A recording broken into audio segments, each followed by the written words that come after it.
بسم اللہ الرحمن الرحیم۔ السلام علیکم، ویلکم ٹو مائی چینل شفقت علی آفیشل۔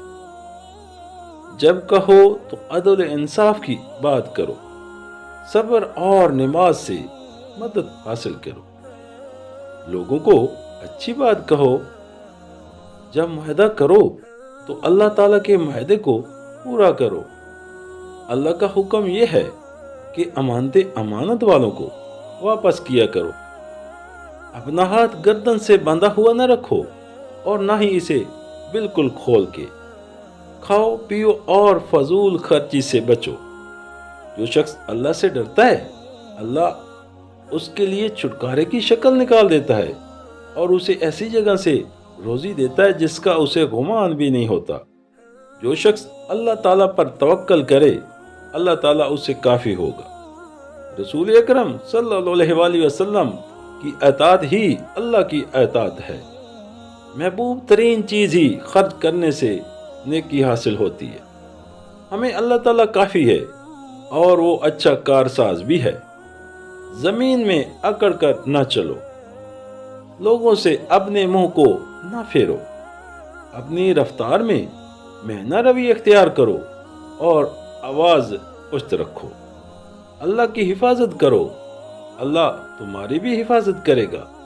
اپنی خوراک پاکیزہ و حلال کرو، تمہاری دعا قبول ہوگی۔ جہاں بھی رہو اللہ سے ڈرتے رہو۔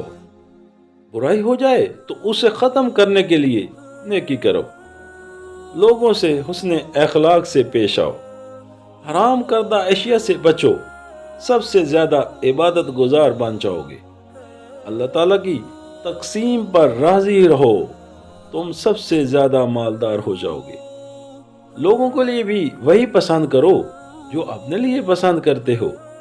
زیادہ نہ ہنسو، یہ دل کو مردہ بنا دیتا ہے۔ ظلم قیامت کے اندھیروں میں سے ایک اندھیرا ہے۔ اللہ سے ڈرو اور اپنی اولاد میں عدل سے کام لو۔ آگ سے بچو، اگرچہ کھجور کے کچھ حصے سے ہی کیوں نہ ہو۔ تخیر اور آرام اللہ کی جانب سے اور جلد بازی شیطان کی جانب سے ہے۔ اللہ تعالیٰ کی محبوب ترین جگہ مسجد ہے۔ اللہ تعالیٰ کی مغلوظ ترین جگہ بازار ہیں۔ اللہ تعالیٰ کو وہ کھانا محبوب ہے جس پر ہاتھ زیادہ ہوں، یعنی کہ کھانے والے زیادہ ہوں۔ اللہ تعالیٰ کو بندے کی محبوب ترین کلام سبحان اللہ و بحمدہ۔ لوگوں میں سے اللہ تعالیٰ کو محبوب ترین وہ شخص ہے جو لوگوں کو سب سے زیادہ نفع دے۔ جو غصے سے باز رہتا ہے، اللہ تعالیٰ اس کے عیب کی پردہ پوشی کرتا ہے۔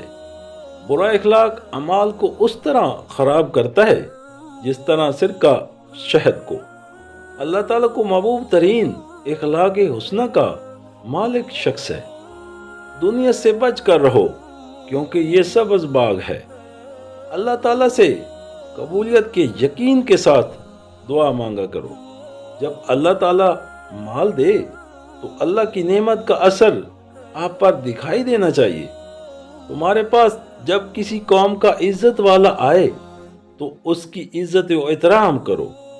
جب اللہ تعالیٰ کسی گھر والوں سے بھلائی چاہتا ہے تو ان میں نرمی پیدا کر دیتا ہے۔ جب کسی چیز کا کھٹکا پیدا ہو جائے تو اسے ترک کر دو۔ جب گھر میں داخل ہو تو گھر والوں کو سلام کیا کرو۔ جب تمہیں اللہ کی یاد دلائی جائے تو غلط کاموں سے رک جاؤ۔ جب اللہ تعالیٰ کی طرف سے تمہیں بغیر طمع و لالچ اور مانگے رزق ملے تو لے لو۔ جب اللہ تعالیٰ سے مانگو تو جنت الفردوس کا سوال کرو۔ جب اذان سنو تو اللہ تعالیٰ کی طرف بلانے والے کی دعوت کو قبول کرو۔ جب اذان سنو تو جواب میں مؤذن کی طرح تم بھی کہو۔ جب کسی نے منافق کو اے میرے سردار کہا تو اس نے اپنے اللہ تعالیٰ کو غضب دلایا۔ جب تم نماز پڑھو تو الوداعی نماز پڑھو۔ تمام دوستوں سے گزارش ہے کہ اپنی قیمتی رائے ہم سے لازمی شیئر کریں اور اپنے پسندیدہ موضوع کی ویڈیوز دیکھنے کے لیے نیچے کومنٹس لازمی کریں۔ شکریہ۔